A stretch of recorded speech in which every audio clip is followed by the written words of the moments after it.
We were having a conversation. Oh, and this is Mrs. Davis, and Mrs. Johnson, and Mrs. Tomlin. We're very excited to have you. Thank you for coming. Stickers and stamps. But we were having a conversation about how you adopt an elephant. They couldn't. Jane, do you need a drink, honey? You okay? They couldn't understand where we would put an elephant here at school if we adopted one. So the elephant doesn't actually, it can't come here because they need a lot of space. They need lots of grass and places to walk around in. I don't think it would fit in here. You're right, it's not big enough a place. But when you adopt an elephant, you can send the money to the organization and they'll be able to help keep the place for the elephant clean and they'll give lots of food for it to eat.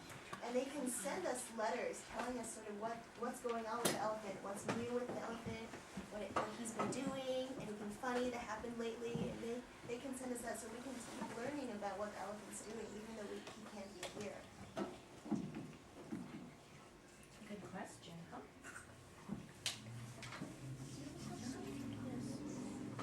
Do you think it needs bigger space than an acre?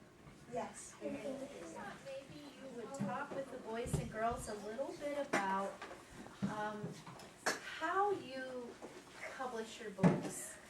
Because we in second grade, we publish books of our own, and sometimes the boys and girls have trouble coming up with ideas, and we thought maybe you could give them some insights into how you came up with your ideas for your books.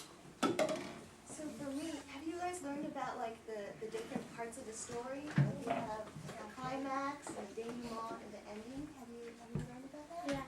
Right? So you know there needs to be a problem first, right? A story has to have a problem that you need to fix.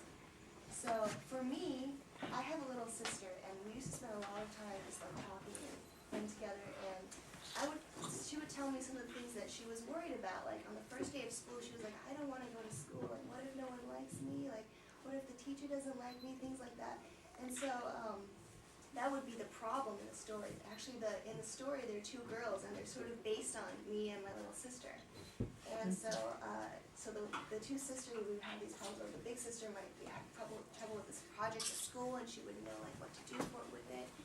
And so that would be the problem. And then we need some way to fix the problem. So then I had Pink Elephant come in, and he would come along, and then maybe give them some advice. And then I like sort of fantasy things to happen sometimes, because in stories, right, anything you want can happen. You're in control of the story.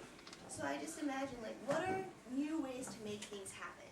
Like, say, like Twonky, he needs a place to stay, right? Because he eats so much, and he kind of like stumbles around a little sometimes and gets in trouble because he breaks things because he's so heavy. So he needs a place that's strong. So I was like, where is a good place that's strong? And I was thinking, well, it'd be nice if he could live in a mountain. But that would be really hard to like dig out a mountain house for him, right? That would take a long time. He needs it right now. And so I was like, well, maybe there's some way to turn this mountain into a house. But then how could I do that? So then I really also like music. See, a lot of times I think in stories, the things that you like to do, your other hobbies, or like people that you meet that are fun to be with and you want to write a story, like, or they're a character in your story, things like that. So they all show up, I think, in the story you end up writing. So since I love music, I was like, music a lot of times makes you feel differently, right? You can feel really sad and listen to like some cheerful music and feel better. And so I thought, what if music not just make people feel better, but actually could change things physically? So then I had Twonky sing, and then you could sing the mountain into a different shape.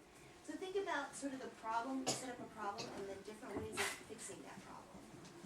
And as for publishing, so after you write the story, you need to write the very best story you think you can write. And you have to edit it a lot. And sometimes that takes a lot of hard work because you're like, I already wrote this. I'm so tired of working on it.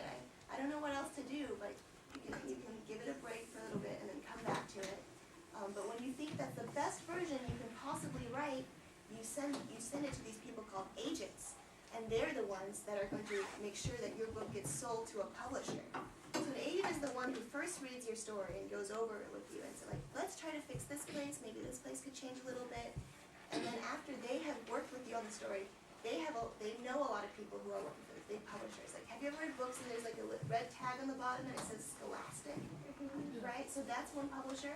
Have you ever heard of like Random House? And so these are all big publishers, right? And so they know these publishers and they send right to them and they say, hey, I have this fun story. Like what's a story one of you has written? Go on. Just give me like a sentence. Like a sentence? Yeah, just like Tell me the summarize it title. for me. Well, what's the title of your story?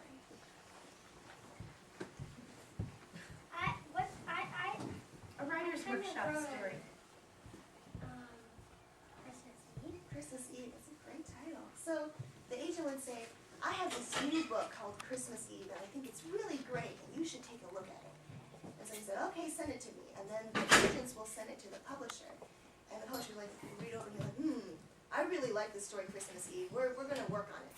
So then the publisher would write to the agent and tell him that. And the agent would write to you, and he would say, well, Scholastic really likes Christmas Eve, and they want to like start working on it right away. So the three of you work together on the book, and that's how it gets done.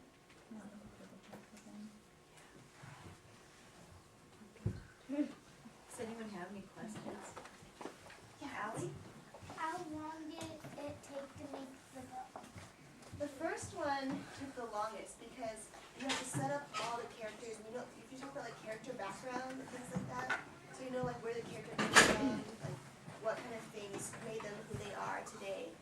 And so it goes a little faster after that because then you know the characters more, so it's easier to sort of invent things that happen to them. But the first book took me maybe 4 to 6 months to write, and then another year to edit. So it took a long time. How did you get the idea to write about the adventures of Pink Elephant?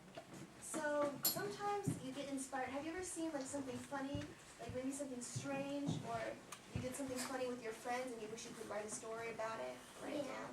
Yeah, it's kind of like that. So my sister and I, like some of the problems in the book that they have are real problems that my sister and I were worried about when we were younger. And so that's sort of how it all started. We're like imagining a solution to the problem, and instead of just imagining it, then I just went one step further and I wrote it down.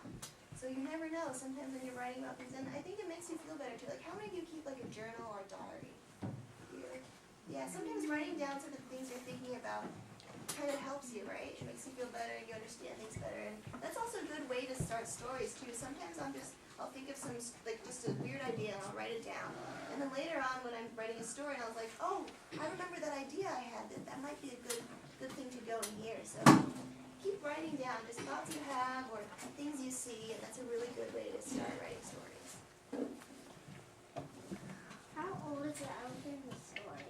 So the elephant in the story is just newly born, but they're still pretty big when they're born. As you can see, like the fully grown elephants you saw in the picture, they're bigger than cars, right? And a baby elephant is maybe the size of like half a car, which is still pretty big. It's bigger than us when we're born, right? And then over the story, he'll probably grow up to be several years old. But elephants can live to be like 60 or 70, so they have a long life. Is it a chapter book? Yes, it is a chapter book. Any other questions? Yeah. How many chapters? Maybe 9 or 10 chapters.